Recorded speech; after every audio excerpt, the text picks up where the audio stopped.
10.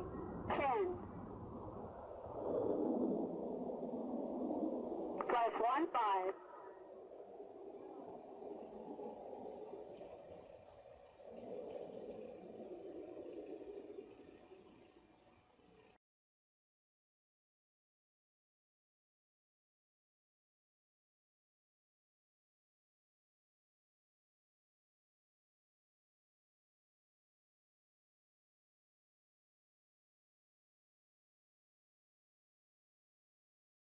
Patience and how to be ready pretty much at a moment's notice.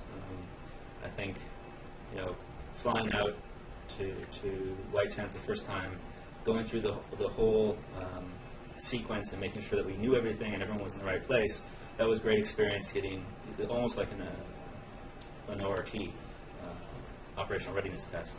But then, being able to fly out, 1 week and, essentially hear, well, the weather's not going to be good, we're going to turn around and go back the next day. And then finally, when we actually did launch, we knew the weather was not looking good, but we were still ready to take part and do our job. I learned that the longer things stretch out, the more stuff that can come up. So we were ready to go in June, and yet we still did a whole lot of work between June and December. And a lot of the stuff that, frankly, is just given time, people are able to look at things and say, oh, well, what about this? And you try to beat that down as much as possible, but it still happens. And there's a lot of work that we hadn't really accounted for that we wound up doing. That some of it was really valuable. Other work was just stuff that came up that you just dealt with because somebody said, hey, what about this thing? And it was a little more of a nuisance, I think. So just, the longer things stretch out, it's not like you just sit on your hands and go away. There's things that pop up and you can never really just stop paying attention. I learned that it takes a whole lot of people to accomplish something so great.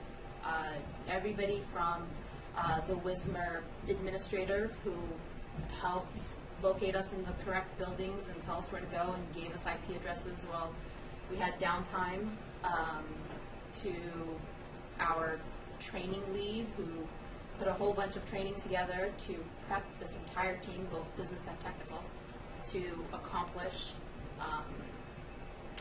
and get to the launch.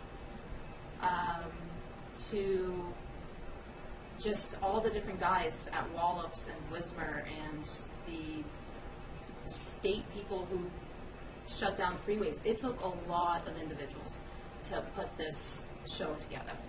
Personally, I got a deeper technical knowledge of small-scale weather patterns, and that was because time and again we're having to very closely look at the weather and understand how it's going to affect us. So things I never thought about before in my life, suddenly I gained at least a modicum of knowledge, and I enjoyed that. I learned something new.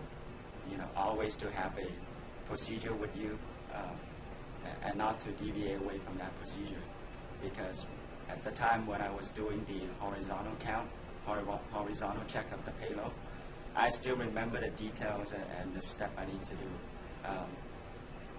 Even in vertical checks, I still remember it. But at the time when we were doing the hot count, I was completely blanked out. So good thing I have a procedures that we all worked on, and we know it very well. So I can just follow that. The second things I learned is to always stick to your plan.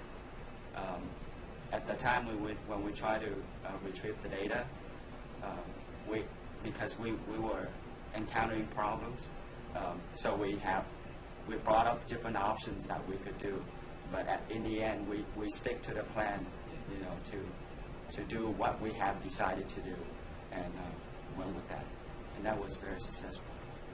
Even though we've done the rehearsal so many times, once it gets down to the actual count for the launch, like Tom said, your mind just kind of goes blank. You get so excited, and so it's really good that you already have, you have that piece of paper in front of you that you can look at, and you know exactly what you're supposed to do. You don't have to think about it because you've done the planning and the thinking ahead of time. And also, when we had such a long day, it was good that we had procedures to follow, because if you've been working 15, 18 hours, and even though we're all intelligent, you might not all, your mind might not be 100% there, and so it's good to have that procedure again. You can just look at, you can follow, you know that it's been reviewed, and looked at by many people, and you know that it's the right thing to do. So. You have to work every issue to ground. You can't leave any details not researched, because those details will come back and haunt you. And really, that's something that I'm now taking to my own group. You know, there's an issue, I kind of just work to ground until it's complete, and everybody nods, yes, it's a closed deal, because those decisions get questioned later on the road. Well, why did you do this? It's like, oh, well, nice, let's go look at the memo that I wrote about it and scratch the details. So that's something that I can apply to my other jobs. Just taking an issue and working it. So I think the project that I'm working on now is probably tired of hearing me say, well, this is what we did on train, and this is why I think it'll work.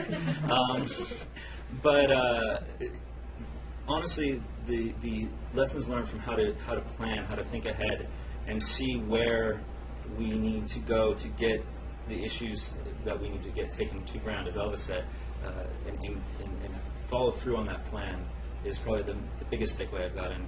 Also, the ability to put together packages that will easily communicate to other people what that plan is, so that they can see what you're doing and make sure that you're staying on track. I already see myself providing more inputs at the meetings that I attend for my projects that I worked on. Whereas before, I don't know what they are referring to when they talk about a test plan. I don't know, what should be included in the PDR, the CDR, and what do they mean when they say B&D. And so I find myself providing inputs, attending more meetings related to programmatic side of the project. I learned that all the fundamentals are essentially the same. Just the application of those fundamentals and the details of them differ from project to project. And seeing a small sounding rocket project go from proposal to, I guess, post-flight has allowed me to be able to go into a future project halfway through their life cycle and be able to just pick up and run with it. I understand what to expect in an INT campaign and how cost and schedule affect that phase of the life cycle. And I think seeing train going from basically A through launch has allowed me to be able to do that. I came from an organization outside of my current one that didn't really get involved in projects. And this was my first full life cycle project. So I really learned, what it is that's going on. And I've learned to gain an interest in the technical work that's being done. And I've learned how working with a team and really getting into what they're doing, just how that, there's a different respect that comes with that. I think our mentor was fantastic for helping us see the pits that we were going to fall into before we actually fell into them. And even when we decided we were going to fall into them, she helped us plan our way out of them in those cases. In the early stages of my relationship with my mentor, it was all about learning tools, learning JPL rules and policies. And then quickly we stopped talking about those topics, and we started talking more about how things impact one another, what the politics involved in a project include, etc. And then it transformed into let me take a personal interest in your career and what should be the next step for you as a young professional here at JPL. Having to witness the projects from the initial phase, proposal phase, through launch, my advice would be to keep working at it. At the very beginning, things might be like jigsaw puzzles. You might get disappointed because you don't understand the entire system. But if you keep working at it, you will see things coming together, and that's the most rewarding part of the whole experience. My advice would be not to forget your humble side, not to forget that you are one of many and everybody adds value, not to forget that you're privileged to be a part of this team. It could have been somebody else, so embrace it and be proud of yourself, and also be very compassionate to all the people who allowed you the opportunity to be a part of this. to me, the most important thing is that after they've gone through this training, their experience base and their exposure and their networking has increased. Therefore, it should help them find the next job, right? And also find the next job that they can move on and have a more rapid career move. Even for a senior person like myself who's gone through projects, I have not gone through all the different aspects of a project. I mean, I can, when you go up to a project phase, you usually go through a slice of what a project it takes. Actually having these ECHs and seeing them go through different sort of disciplines level at various stages of the project, I learn from them. I can learn how JPL, going through some of the new processes with the fabrication of material, some of the new processes, because by the time, my experience is 10 years old, there are new things that's happening. I have no idea we are doing that, right? And so I'm kind of learning through the new process. So I am learning from them.